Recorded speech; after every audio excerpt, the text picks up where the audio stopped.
আসসালামু আলাইকুম। আমার আজকের রেসিপি মিষ্টি নারিকেল।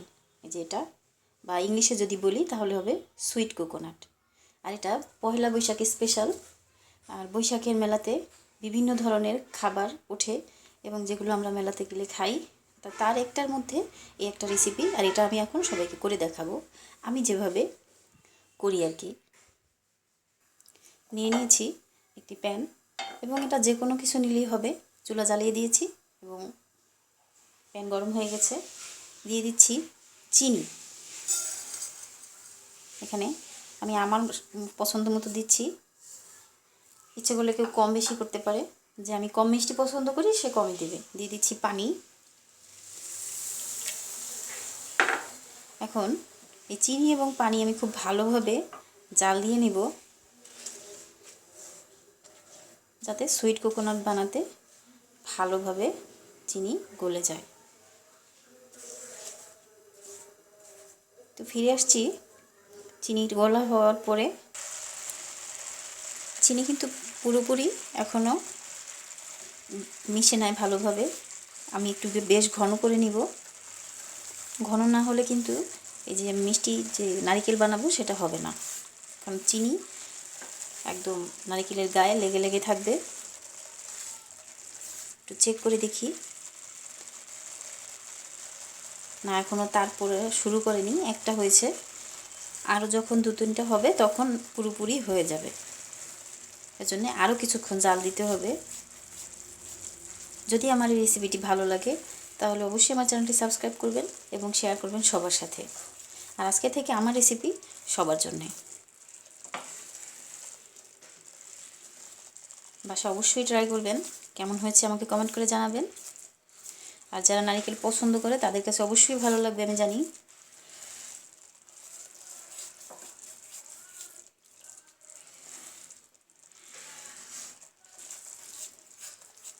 চিনি কিন্তু অনবরত নাড়তে হবে, না হলে কিন্তু নিচে লেগে যাবে।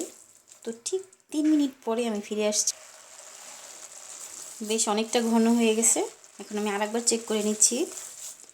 আর চিনি বা মিষ্টি জাতীয় যে কোনো রান্না, ডেজার্ট রেসিপি, এগুলো কিন্তু খুব ধৈর্য সহকারে করতে হয়, কারণ না হলে কিন্তু পুড়ে যাওয়ার সম্ভাবনা থাকে, আর পুড়ে গেলে কিন্তু খাওয়া যায় না।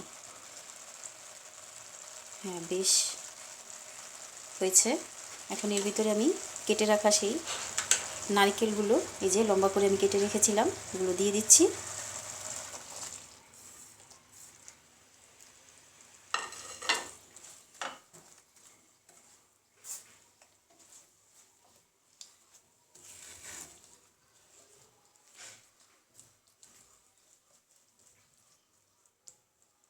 এখন এটা আমি আরও কিছুক্ষণ জাল দেব, যাতে এটা পুরোপুরি শুকিয়ে যায়। তো ফিরে আসছি কিছুক্ষণ পরে। আরেকটা জিনিস আমি করতে ভুলে গিয়েছিলাম, সেটা হচ্ছে যে এখান থেকে আমি কিছুটা উঠিয়ে রাখবো, এবং কেন উঠিয়ে রাখবো সেটা আমি কিছুক্ষণ পরে দেখাচ্ছি। এই যে কিছুটা আমি উঠিয়ে রাখলাম, এবং কেন সেটা আমি দেখাবো। তো এটা হোক, তারপরে ফিরে আসছি। এতটুকু। এখন বেশ সাদা হয়ে গেছে, একটু চেক করে নিচ্ছি।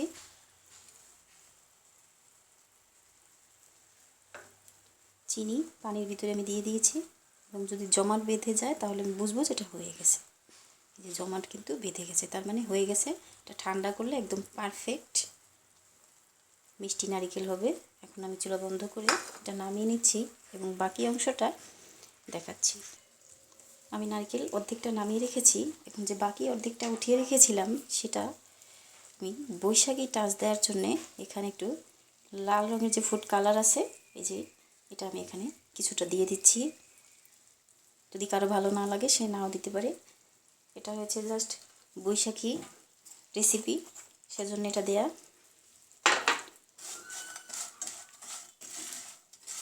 এখন আর একটু নাড়াচাড়া করে নিব।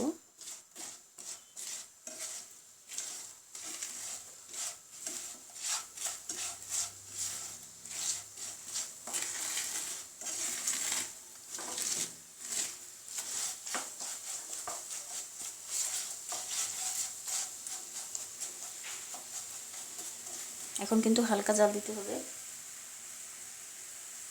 একদম লো আছে, যাতে নারকেলের ভিতরে কালারটা খুব ভালোভাবে ঢুকে যায়।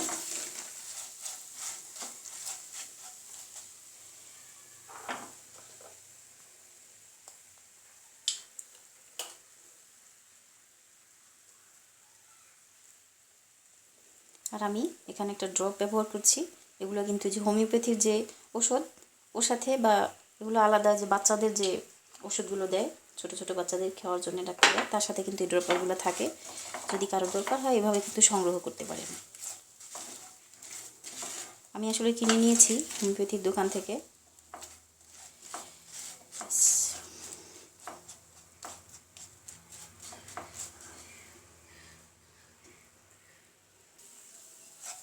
আমি কিন্তু খুব আস্তে আস্তে জাল দিয়েছি, ধৈর্য ধরে জাল দিতে হবে, না হলে কিন্তু পুড়ে যাবে। তো এখন আমি ঠান্ডা করার জন্যে রেখে দেবো কিছুক্ষণ, তারপরে ফিরে আসছি। ঠান্ডা হোক, কারণ গরম গরম কিন্তু এটা খাওয়াও যাবে না বা পরিবেশনও করা যাবে না। ফিরে আসছি ঠান্ডা হওয়ার পরে। ঠান্ডা হওয়ার পরে ফিরে এলাম। এই যে হয়ে গেল আমার 2 কালারের বৈশাখী মিষ্টি নারিকেল। আমি এখানে এটা লাল কালার দিয়েছি এবং এটা সাদাই রেখেছি, কারণ বৈশাখে কিন্তু আমরা দুটো কালার সব সময় ব্যবহার করি, লাল এবং সাদা।